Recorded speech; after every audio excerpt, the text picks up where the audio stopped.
এই পুরো জায়গাটা জলের উপরে রয়েছে, পুরো জায়গাটা মালয়েশিয়ার পেনাং। তো আমরা মালয়েশিয়াতে অনেক জায়গায় ঘুরলাম, অনেক জায়গাতে হিন্দুদের দেবদেবীদের অনেক ধরনের মন্দির দেখলাম, যেমন গণেশের মন্দির, শিবের মন্দির, অনেক ধরনের। তো এই মন্দিরটা আমাদের একটু অন্যরকম লাগলো। এই মন্দিরটা এখানকারের অনেক পুরনো একটা মন্দির।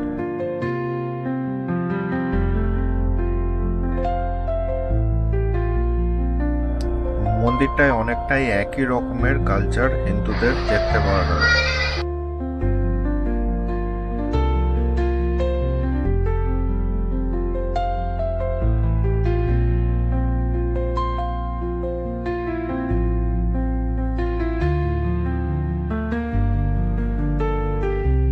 তো মন্দিরটা খুবই ভালো লাগলো। মন্দিরটা অন্য মন্দিরের থেকে সত্যি অনেকটাই অন্য রকমের। তো খুব সুন্দর এই মন্দিরটা, দেখে খুবই ভালো লাগলো। তো মন্দিরটা দেখার পরে আমরা চলে আসলাম এই জলের উপর অবস্থিত মালয়েশিয়ার গ্রামটিতে। এইখানের ঘরবাড়ি, স্কুল, এমনকি পুলিশ স্টেশন সবই রয়েছে খুঁটির উপর দাঁড়িয়ে। এক বাড়ি থেকে অনেক বাড়ি যাওয়ার জন্য কিছু কিছু জায়গায় সাঁকো রয়েছে। দূরে যাওয়ার জন্য স্পিড বোটও ব্যবহার করা হয়। পুরো গ্রামটি জলাভূমির উপর খুঁটি ঘেরে তৈরি। তবে এখানে কোনো গাড়ি চলে না। মানুষ যাতায়াতের জন্য সাইকেল বা ইলেকট্রিক স্কুটার ব্যবহার করে, যা এখানে দেখতেই পাওয়া যাচ্ছে।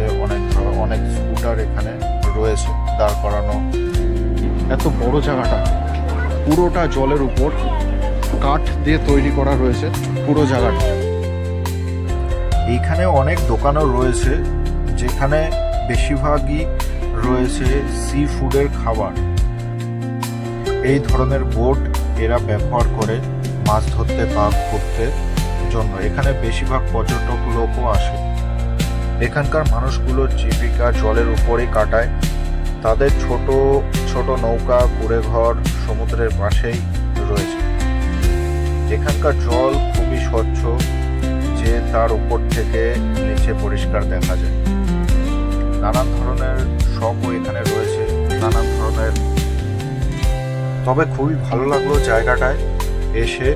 একটু অন্য রকমেরই জায়গা, যা এখানে ওখানে দেখা যায় না সহজে।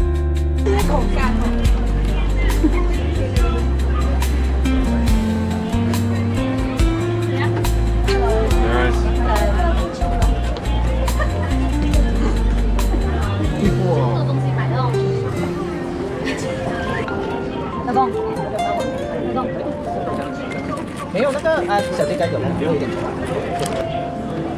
我想买给你，不高兴哦，18块。哎呀，什么都不要想啊！